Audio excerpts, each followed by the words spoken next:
네, 요즘 사람들이 입에서 가장 잘 나오는 말이 피곤하다라는 거죠. 왜 이렇게 인생이 피곤한가? 물론 하고 있는 일들이 예전보다 더 많아져서 그렇기도 하죠. 그래서 하고 있는 일이 너무 바쁘고 힘들어도 피곤하다라고 말하지만 정말 우리가 이렇게 피곤하다라고 느끼는 것은 마음에 있죠.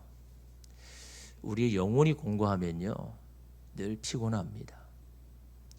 피곤하다라는 이 말 자체는 내가 어떤 것들 해야 할 어떤 에너지가 다 소진되었다라는 그런 의미이죠. 살아갈 용기, 살아갈 에너지가 있으면요 사람은 언제든지 살아갈 수가 있는데 이 에너지가 바닥에 나면 더 이상 이렇게 어떤 일을 하기가 참 힘들죠.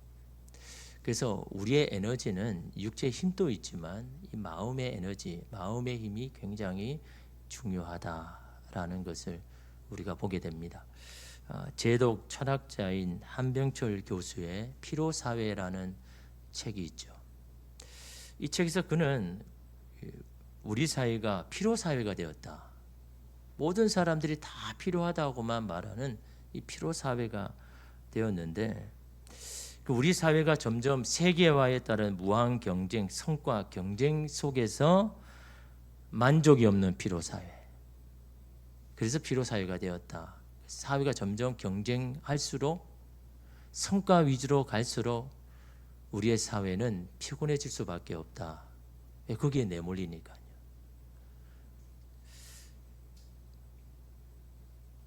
그래서 그는요, 우리가 늘 이렇게 피곤한 이유는 철학자에게 좀 어려운 말을 쓰죠. 긍정의 과잉에 시달리며, 긍정의 과잉, 광이라는 건 넘친다는 거죠. 긍정이 너무 넘친다는 거. 스스로를 착취하고 있기 때문이다. 스스로를 올가매고 있고 스스로를 자꾸 채찍질하듯 그렇게 하다는 겁니다. 뭐가요? 긍정의 과잉이. 긍정이 뭡니까? 무엇이든 열심히 하면 할 수 있다. 열매가 있다. 열심히 하기만 하면 된다라는 긍정이죠.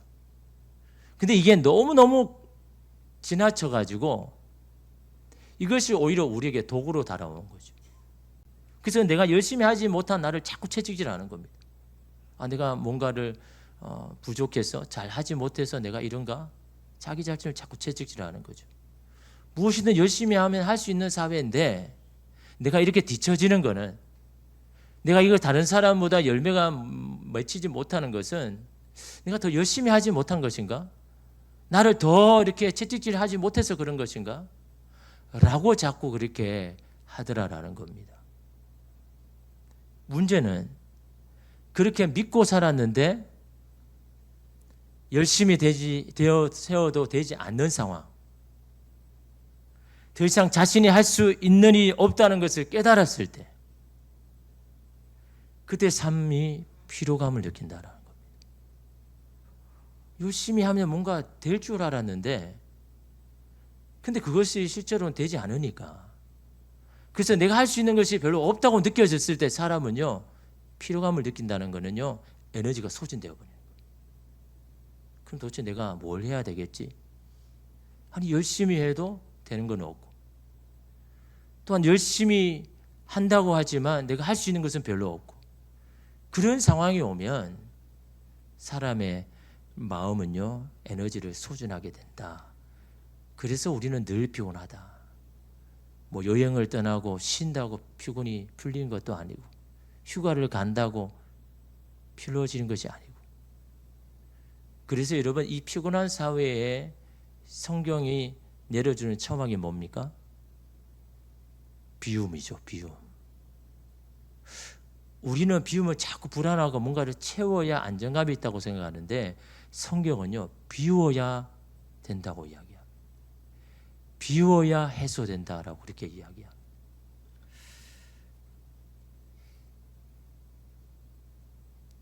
우리는 직장에서 뭐 승진이나 인정에 대한 그것이 잘 안 될 때가 있죠.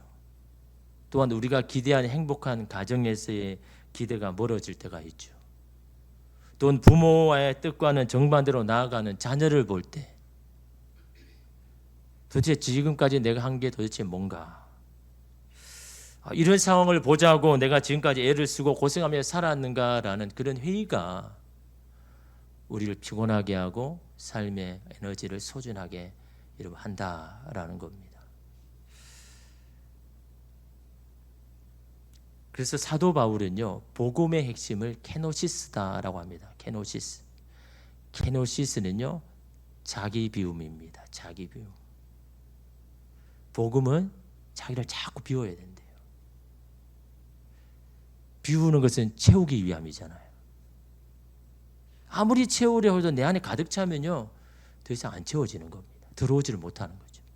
새로운 것을 받기 위해서는 비워야 새로운 것이 들어오죠. 옛날 것을 계속 고집하고 있는 사람이 새로운 것을 할 수 없잖아요. 비워야 새로운 것을 맞이하는데, 하나님은 오늘 우리의 영을 새롭게 하고 우리에게 힘을 주기를 원하고 위로하기를 원하고 다시 일으키기 세우기를 원하는데, 우리 안에 채우고 있는 것들이 너무 많더라는 겁니다. 그걸 비워야 채워줄 수 있다라는 겁니다. 그래서 비운다는 것을 다른 말로 뭡니까?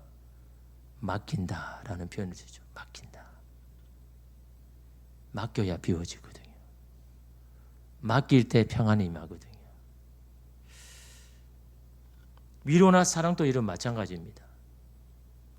누군가의 위로와 사랑을 받기 위해서는 먼저 어떻게 해야 됩니까? 내 안에 있는 것들을 자꾸 비워야죠. 어떤 마음입니까? 누군가에 대한 의심, 분노, 억울함을 먼저 비워야 위로가 위로로, 사랑이 사랑으로 다가오게 되는 겁니다. 그런데 여전히 이 마음을 가지고 있으면요, 누군가 나를 사랑해도 남과를 위로해도 오해를 합니다. 그리고는 그걸 거절하죠. 그래서 누군가가 사랑을 베푸고 있는데도 사랑을 여러분 느끼지 못하고 받지 못하는 것은요, 누구의 문제입니까? 그 사랑을 여러분 받는 사람의 문제인 겁니다. 그 사람에 대한 마음을 완전히 비워야 그 상대가 정말 나에게 대하는 그 태도가 진심으로 느껴지고 그걸 위로로 받아지고 사랑으로 받아지는데, 그러나 다른 마음이 들어있으면요, 그게 위로로 받아지지 않는 거죠. 사랑으로 느껴지지 않는 겁니다. 하나님의 은혜도 마찬가지입니다. 오늘 우리 안에 채우고 있는 다른 것들이 비워지지 않으면요, 하나님께서 우리에게 은혜를 베풀어도 베푼지를 모르는 겁니다. 하나님은 우리에게 너무너무나 사랑하는지도 사랑한지도 모르는 겁니다. 언제 사랑했냐? 언제 하나님 나를 도와주셨냐? 그런 이야기들을 자꾸 하고 있는 겁니다. 마음에 다른 것이 자꾸 채워져 있으니까. 그래서 하나님의 은혜가 무엇입니까? 스스로 비우지 못하는 우리에게 비울 수밖에 없는 상황과 형편을 허락하는 것이 하나님의 은혜라는 겁니다. 하나님만 의지하도록 세상의 것들을 다 끊어버리게 하는 것이 어떻게 보면 하나님 주신 은혜다.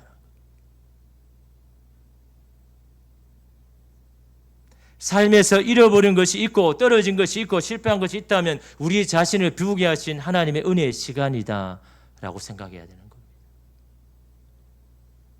그 시간이 없었다면 과연 하나님께 간절해졌을까요? 하나님만 붙들고 있을까요? 이 자리에 나올 수 있었을까요? 하나님의 자녀의 특권이 뭡니까, 여러분? 비우지 못해서 괴로워한 우리를 비울 수 있는 환경을 부여받는 것, 이것이 하나님의 자녀의 축복이고 특권인 겁니다. 그것이 누군가 보기에는 괴로움이고 시련일 수 있지만 그것은 아직도 나를 포기하지 않으시는 하나님의 사랑인 겁니다. 내 인생이 아직도 하나님의 손에 있다는 증거인 겁니다. 우리가 어떤 일로 괴로워할 수밖에 없는 상황에도 이렇게 주님 앞에 나와서 기도할 수 있는 것이 바로 하나님의 은혜인 겁니다. 아직도 내게 주님을 향한 소망이 남아있기 때문에 여러분 이곳에 나온 거잖아요. 그런 희망 가능성이 없었다면 여러분 과연 이 자리에 나왔을까요? 이 무더운 날씨에 그냥 에어컨 밑에서 그냥 시원하게 쉬면 될 텐데 왜 여러분 이곳에 나왔습니까? 주님에 대한 소망이 여전히 있기 때문에. 그래서 여러분 나온 것 아닙니까? 오늘 말씀에 여러분 다윗의 심정도 마찬가지입니다. 이 62편이 찬송이면서 탄원시입니다.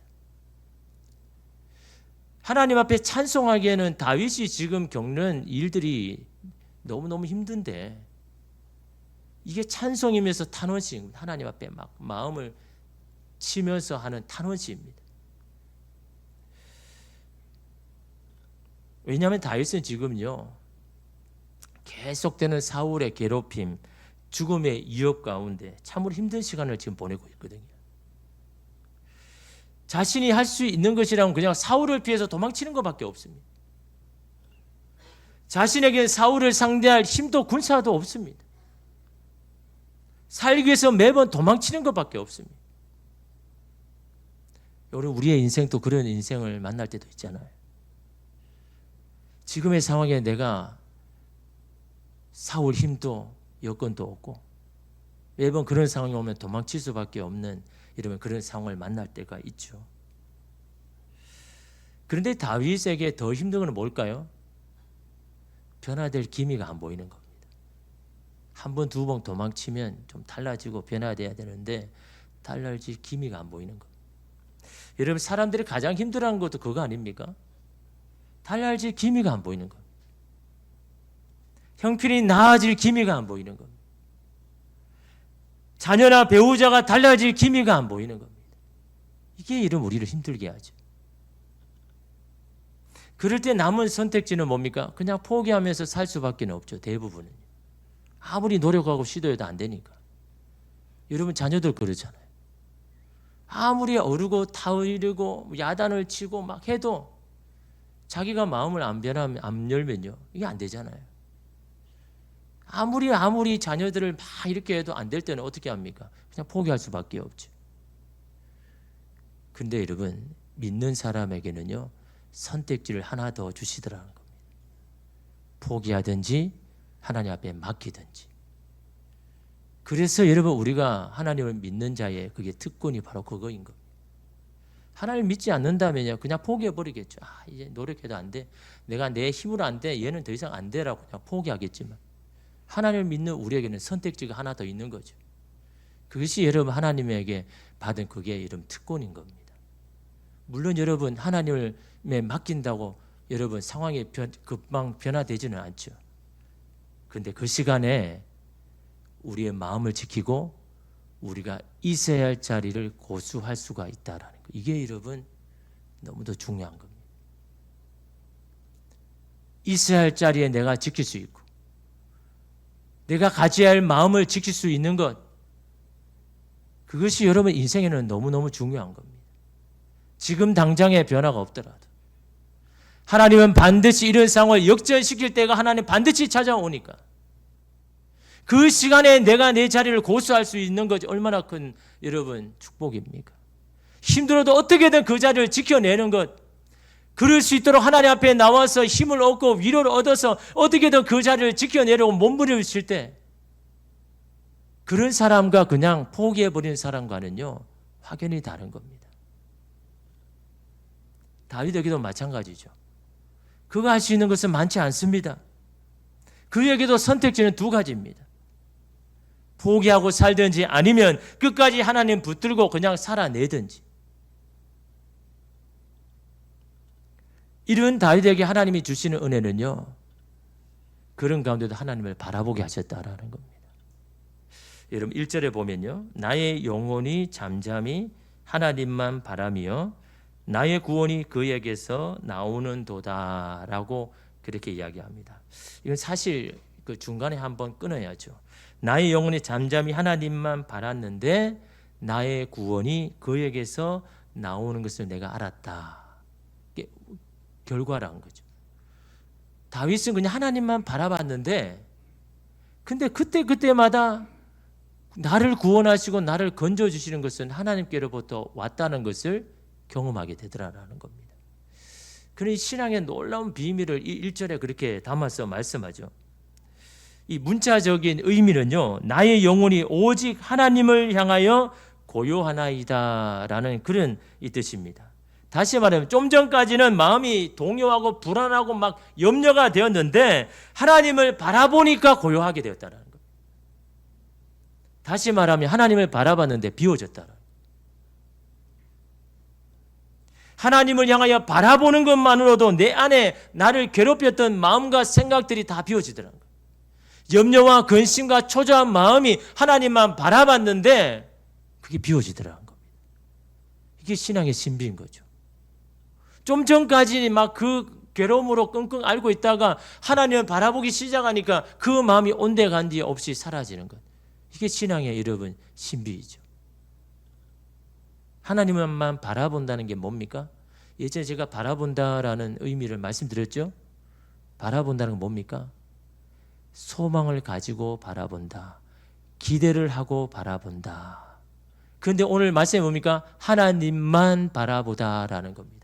다시 말하면 다른 것에는 소망이 없고 다른 것은 기댈 게 없고 하나님께만 기댈 수 있습니다. 하나님께만 소망이 있습니다라는 그런 의미죠. 그래서 하나님을 바라본다라는 것은요, 첫째는 내가 할 수 있는 것은 없습니다라는 것을 인정하는 겁니다. 다른 말로 하면 항복하는 거죠. 그래서 여러분 신앙인은요, 항복을 잘해야 되는 겁니다. 하나님 앞에 항복하는 건 지는 게 아닌 겁니다. 항복할 때 하나님의 은혜가 임합니다. 자꾸 하나님 앞에 항복하셔야 되는 거예요. 하나님 더 이상 내가 할 수 있는 것은 없습니다. 하나님 내가 여기에서 내가 할 수 있는 것은 없습니다. 하나님 내가 자녀에게 더 이상 내가 할 수 있는 것은 없습니다. 하나님 나의 배우자에게 더 이상 내가 할 수 있는 것은 없습니다. 하나님 나의 육신과 내 미래에 더 이상 내가 할 수 있는 것은 없습니다 라고 하나님 앞에 항복할 때요, 하나님 우리를 긍휼히 여겨주시는 거예요. 두 번째는 그러기에 내가 기대할 수 있는 분은 하나님밖에 없습니다.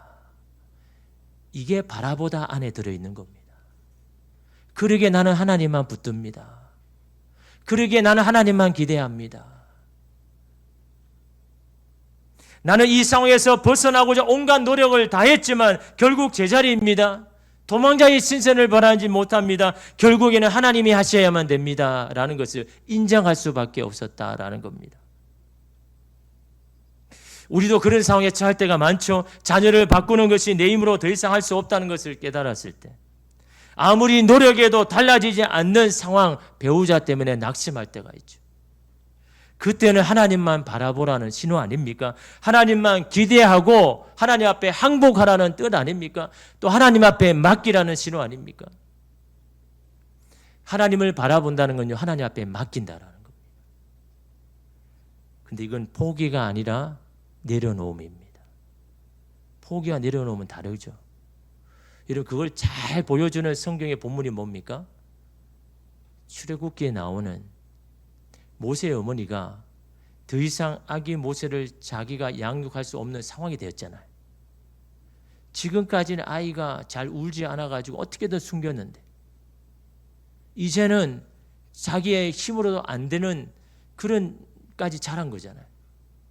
막 울기도 하고 막 소리치기도 하고, 어린 아이, 갓 태어난 어린 아이인 히브리 아이들은 다 물에 빠져 죽여라라는 이 바로왕의 이 명령 앞에 어떻게든 그 자녀를 살리려고 자기가 품었잖아요.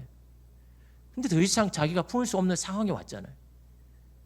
그래서 여러분 어떻게 합니까? 갈대 상자에 담아서 강으로 흘려보내죠. 포기입니까? 내려놓음입니까? 그것만을 모르죠. 보통 일반적으로 할 수 없을 때는 어떻게든 여러분 운명에 맡긴다 뭐 이렇게 하면서 하지 않습니까?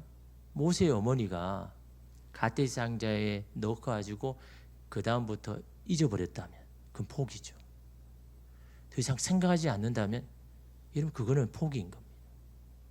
근데 모세의 어머니와 미리암 어떻게 합니까? 기대하죠. 누구를요? 하나님을 기대하죠. 이 아이를 완전한 양육자 되시는 하나님 앞에 맡길 때 포기한 게 아닌 겁니다. 하나님께서 이 아이를 어떻게 하실지를 기대하는 겁니다. 그러니까 따라간 거잖아요. 포기했다면 그냥 잊어버렸을 겁니다. 그런데 여러분 이 누인 미리암은 따라갔잖아요. 왜요? 하나님께서 이 아이를 어떻게 하실지를 보기 위하여서, 기대하기 위하여서. 우리는 이렇게 하나님 앞에 내어놓았는데 이 아이를 받으신 하나님은 어떻게 하실까 기대하는 마음으로 따라갔잖아요. 그러기에 그건 포기가 아닌 겁니다.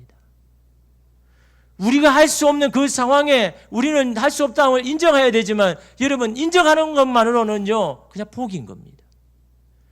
그러나 기대해야 되는 겁니다. 하나님이 어떻게 하실지를. 거기에 여러분 초점을 두는 것, 그것이 바로 여러분 내려놓음인 겁니다. 그럴 때 여러분 뭘 경험합니까? 하나님께서 그 모세를 바로왕의 딸의 궁전으로 흘러가게 하시는 것을 보게 되잖아요. 여러분, 그 당시 히브리인 아기 모세가 살 수 있는 가장 완벽하게 안전한 곳이 어디입니까? 히브리 아이를 죽이라고 명령한 바로왕 아니면요 히브리인 아이가 살 수 있는 길은 없는 겁니다. 그래서 바로왕의 궁으로 가게 하신 거잖아요. 바로왕의 딸 안에서 완벽하게 거기서 여러분 하나님께서 살게 해주신 거잖아요. 그것을 여러분 모세의 어머니와 미리암이 경험하게 되는 겁니다. 보게 되는 겁니다. 아, 하나님 앞에 내어 맡기니까 하나님께서 나보다는 더 유일하게 선하게 그 길을 인도하시는구나, 이 모세를 살리는구나 라는 것을 보게 되잖아요. 다윗도 마찬가지입니다. 하나님만 바라볼 수 없는 상황이잖아요. 다른 걸 의지할 수 없는 상황이잖아요. 그런데 그게 다윗에게는 은혜인 겁니다, 여러분. 내가 선택지가 너무 많아가지고 하나님 외에 다른 것도 의지할 수 있는 것, 그건 여러분 은혜가 아니죠. 하나님만 바라볼 수밖에 없고 하나님만 맡길 수밖에 없는 그런 상황이 오히려 하나님 내게 주시는 은혜인 겁니다. 그래서 여러분 하나님 앞에 그냥 내어 맡겼는데, 내 인생을 맡겼는데, 내 생명까지도 다윗 하나님 앞에 맡겼는데, 그의 나의 구원이 그에게서 오는 것을 다윗이 경험하잖아요. 아, 하나님께서 그럴 때마다 나를 살려주시는구나 라는 것을 여러분 경험하잖아요. 여러분, 오늘 우리가 자녀를 맡기는 것도 마찬가지입니다. 내가 할 수 없는 순간 하나님 앞에 맡기겠죠. 그러나 거기서 끝나는 것은요 그냥 포기하는 겁니다. 하나님께서 내 자녀를 어떻게 하실지를 기대하는 거죠. 여러분, 모세의 어머니 미리암이요 하나님 앞에 내어 맡긴 후에 모세의 인생을 결정하는 일에 여러분 나섰습니까? 나서지 않았습니다. 왜요? 하나님이 결정하시도록. 여러분 하나님 앞에 맡겼다면요 자신의 인생을 결정짓는 데 여러분 나서면 안 되는 겁니다. 그것은요 하나님이 하시는 것을 막는 겁니다. 내가 할 수 없는 상황이잖아요. 내가 할 수 있는 상황이라면 이렇게 하겠지만, 내가 할 수 없는 상황에 다다랐다면요, 그래서 하나님 앞에 맡겼다면요, 그 인생을 결정하는 일에 여러분이 간섭하시면 안 되는 겁니다. 나서면 안 되는 겁니다. 단지 하나님을 기대하는 겁니다. 그를 위해서 기도하는 겁니다. 하나님 내 자녀를 하나님의 손에 맡겼습니다. 하나님이 어떻게 하실지를 하나님 제가 기대합니다. 지금은 잠시 흔들려도, 지금은 잠시 방황해도 하나님이 내 자녀를 이 모든 방황을 끝내고 하나님께서 정말 사용하시는 그 자리를 오게 하실 것입니다. 그것을 어떻게 경험합니까? 하나님만 바라보고 하나님 앞에 내어 맡긴 사람만이 경험하는 거잖아요. 다윗이 그런 겁니다. 자기의 인생을 하나님 앞에 다 맡겼습니다. 그럴 때 그의 구원이 하나님께로부터 온다라는 것을 다윗이 경험하기 시작하는 겁니다. 그래서 여러분 시편 31편 보십시오. 내 길을 여호와께 맡기라. 그를 의지하면 그가 이루시고. 내 길을 여호와께 맡겨라 라고 말합니다. 길이란 건 인생의 모든 것이죠. 너의 인생의 길을 하나님 앞에 맡기고 하나님을 의지하면, 다시 말하면 뭡니까? 하나님을 기대하면, 하나님이 하실 것을 기대하면 하나님이 이루신다라는 겁니다. 다윗도 마찬가지입니다. 자신 안에 채우고 있던 불안, 초조, 두려움, 걱정만 가득 찼다 그러면 여러분 하나님의 구원을 오신 것을 볼 수 있었을까요? 자기가 먼저 선택했겠죠. 자기가 먼저 결정해버리겠죠. 초조한 마음에, 두려운 마음에. 여러분 오늘 우리가 실수하는 것도 마찬가지예요. 내 안에 있는 두려움, 염려, 근심을 쫓아내지 못해서 우리가 먼저 결정해버리잖아요. 하나님을 기다리지 못하고 내가 먼저 선택해 버리잖아. 그러고는 하나님 앞에 하나님 왜 이렇습니까? 라고 하나님 앞에 원망할 때가 얼마나 많습니까? 그래서 하나님 앞에 온전히 내어 맡기지 못한 거죠. 내 안에 있는 걱정, 염려, 근심을요 비우지 못한 겁니다. 그걸 하나님 앞에 다 내어 놓아야 여러분 오늘 우리 가운데 오늘 우리의 눈이 뜨여져서 하나님이 하신 것을 여러분 보게 되는 겁니다. 여러분 하나님 앞에 맡긴 다윗에게 어떤 것이 생겼습니까? 2절에 보십시오. 오직 그만이 나의 반석이시오 나의 구원이시오 나의 요새시니 내가 크게 흔들리지 아니하리로다. 작게는 움직이지만 요동하지만 나는 흔들리지 않을 것입니다. 하나님이 나의 구원의 반석이고 요새가 되시니 하나님 앞에 내어 맡기니까 하나님을 향한 믿음, 확신이 생긴 거예요. 여러분 하나님에 대한 믿음, 확신이 생기려 원합니까? 그럼 내가 주님 앞에 맡긴 것이 있어야죠. 하나님 앞에 의지한 게 있어야죠. 나는 내가 하나님보다 앞서가지고 내가 다 결정해버리고 다 선택해버리고 그리고는 하나님 내 안에 당신을 향한 믿음과 확신을 주십시오. 확신과 믿음은 하나님이 살아계신 걸 경험해야 오는 것인데 하나님이 나를 어떻게 도와주신 것을 내가 직접 경험해야 그 믿음과 확신이 찾아오는데 내가 미리 다 결정해버리고는 하나님 내게 이런 믿음이 없습니다. 확신이 없습니다. 라고 이런 말하는 것은요 뭔가 문제가 있는 거죠. 하나님 앞에 내어 맡김으로 하나님이 하신 것을 보아야 내게 믿음과 확신이 생기는 겁니다. 그럴 때 여러분 어떻습니까? 여러분 오늘 말씀에 여러분 보십시오. 3절에 보니까요. 자신도 예전에 똑같이 한 것처럼 지금도 그렇게 하고 있는 자들을 향하여서 다윗은 탄식하고 있는 겁니다. 여러분 3절에 보시면 넘어지는 담과 흔들리는 울타리 같이 사람을 죽이려고 너희가 일제히 공격하기를 언제까지 하려느냐. 3절에서 갑자기 바뀌죠. 1, 2절에는 자기 자신의 문제를 가지고 하나님 앞에 막 그렇게 바라보면서 막 하는데 3절에서 갑자기 누구에게 말합니까? 다른 사람에게 지금 말하고 있는 겁니다. 자기는 이제 알았거든요. 자기는 진리를 발견했거든요. 자기는 그것을 깨달았거든요. 근데 아직도 깨닫지 못하는 자들을 향하여 다윗이요 탄식하면서 말하고 권면합니다. 여러분 3절에 보니까 넘어지는 담과 흔들리는 울타리가 뭡니까? 가만히 두어도 시간이 지나면 무너질 것입니다. 그게 여러분 넘어지는 담 흔들리는 울타리잖아요. 그건 내가 안 해도 그냥 넘어질 수밖에 없는 거잖아요. 가만히 있으면 망할 수밖에 없는 거잖아요. 그런데 그런 자에게 복수하겠다고 평생 미워하는 마음으로 그 원수를 갚겠다는 생각으로 언제까지 그렇게 살려고 하느냐라고 하는 다윗의 탄식입니다.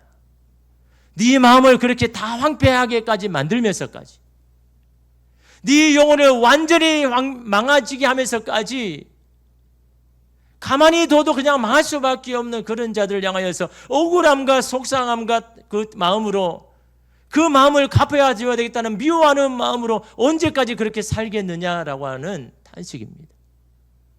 왜냐하면 다윗도 그런 시간을 보냈기 때문에 저 사울만 아니면 내가 이렇지 않을 건데 내가 도대체 사울에게 잘못한 것도 없는데 다윗을 위해서 싸운 것밖에 없는데 왜 저 다윗은 나를 이렇게 미워할까? 이렇게 죽이지 못해 안달해야 할까?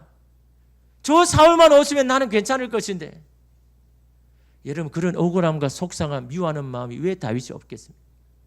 그런 마음으로 다윗이 치를 떨면서 그렇게 해보니까 그 결과는 자기의 영혼이 망가지고 자기의 마음이 황폐해지고 아무것도 되어지는 게 없다는 것을 여러분 깨달았는데 하나님만 바라보고 하나님만 맡기면 이 모든 것이 풀어지고 내 마음에 있는 것들이 다 비워지는데 그래서 하나님의 평안을 받는데 그것을 아직도 누리지 못하는 자들을 향하여서 다윗은 탄식하고 있는 거예요. 언제까지 그런 마음을 가지고 살아갈 거냐 탄식하고 있습니다. 여러분 오늘 우리 가운데도 그런 마음을 가지고 있다면 다윗이 이 마음을 이 말씀을 여러분 내게 주시는 말씀으로 받아야 되는 겁니다. 여러분 가운데 억울한 게 있잖아요. 사람마다 다 억울함이 있습니다. 그 억울한 마음으로 누군가를 미워하고 누군가를 멀리하고 누군가를 적대시한다 그러면요 오늘 다윗의 말씀을 여러분 들어야 되는 겁니다. 네 마음이 그렇게 황폐해질 때까지 왜 그렇게 있느냐? 다윗이 그 이야기를 하고 있는 거예요. 4절 보십시오. 그들이 그를 그의 높은 자리에서 떨어뜨리기만 꾀하고 거짓을 즐겨하니 입으로는 축복이요 속으로는 저주로다.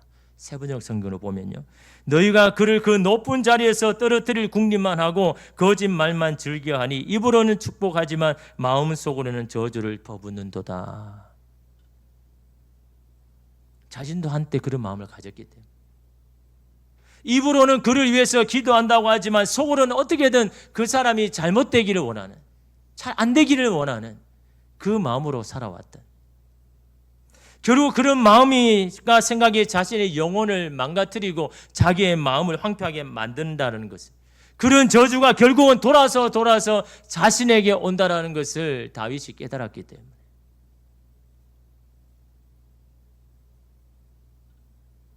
물론 인간에게 여러분 그것을 다 비울 수는 없죠.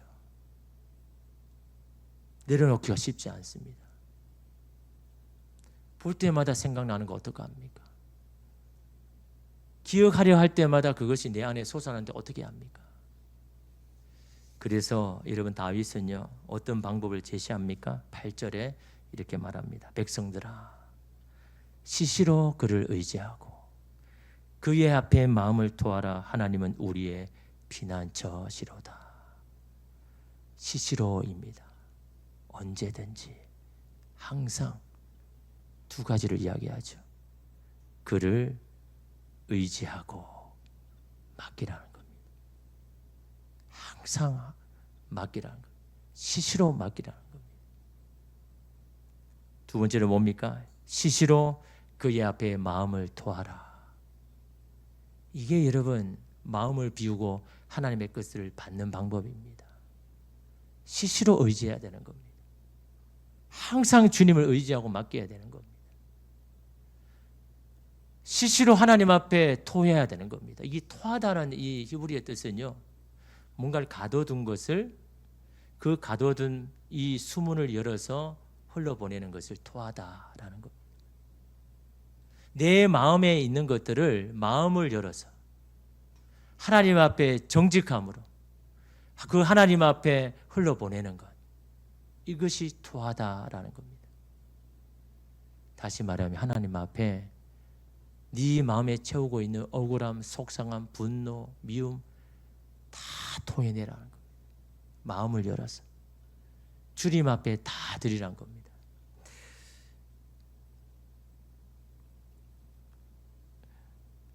이 말을 직역하면요, 너희 마음을 하나님께 쏟아놓으라. 언제요? 시시로. 시시로 하나님 앞에 쏟아놓으라는 겁니다. 아뢰라는 겁니다. 하나님, 제 안에 제가 해결하지 못한 이런 마음이 있습니다. 이것으로 괴롭습니다. 생각하지 않으려고 해도 계속 생각합니다. 주님, 저는 어떻게 해야 됩니까? 하나님 앞에 자꾸 그를 토하라는 겁니다. 쏟아놓으라는 겁니다. 하나님은 그런 우리를 긍휼히 여겨주셔서 그 모든 것들을 내 안에서 다 지워주시는 분이 하나님이시다라는 겁니다. 여러분, 찬송가 539장에 너 예수께 조용히 나가, 제가 자주 부르는 찬송가 중에 하나입니다. 너 예수께 조용히 나가. 1절을 보면요, 너 예수께 조용히 나가 내 모든 짐 내려놓고 주 십자가 사랑을 믿어 죄사함을 너 받으라. 주 예수께 조용히 나가 내 마음을 쏟아놓으라. 늘 은밀히 보시는 주님 큰 은혜를 베푸시리. 주님은 은밀히 우리를 보시는 겁니다. 그런데 우리의 마음을 먼저 쏟아놓아야 하는 거죠. 하나님 앞에 큰 은혜를 받는 자가 누구입니까? 하나님 앞에 마음을 쏟아놓는 자. 그런 사람이 하나님의 큰 은혜를 받는다라고 이런 말씀합니다. 그런 자를 하나님이 오늘 이 시간에도 여러분 긍휼히 여기십니다. 하나님 왜 모르시겠습니까? 왜 여러분의 답답함을 모르겠습니까? 여러분의 왜 기도의 제목을 모르겠습니까? 주님 앞에 시시로 내게 맡기고 시시로 나에게 토해내라 말씀합니다. 여러분, 그런 자를 지금 이 시간에도 여러분 찾으시고 그런 자에게 하나님의 놀라운 긍휼하심을 베풀어 주실 것이고, 주님 앞에서 비워야 하나님의 놀라운 평안이 임함을 여러분 믿고, 이 금요 예배 시간이, 이 기도의 시간이 주님 앞에 여러분의 마음을 토하는, 마음을 쏟아놓는 그런 시간 되시기를 주님의 이름으로 축복합니다. 기도하겠습니다.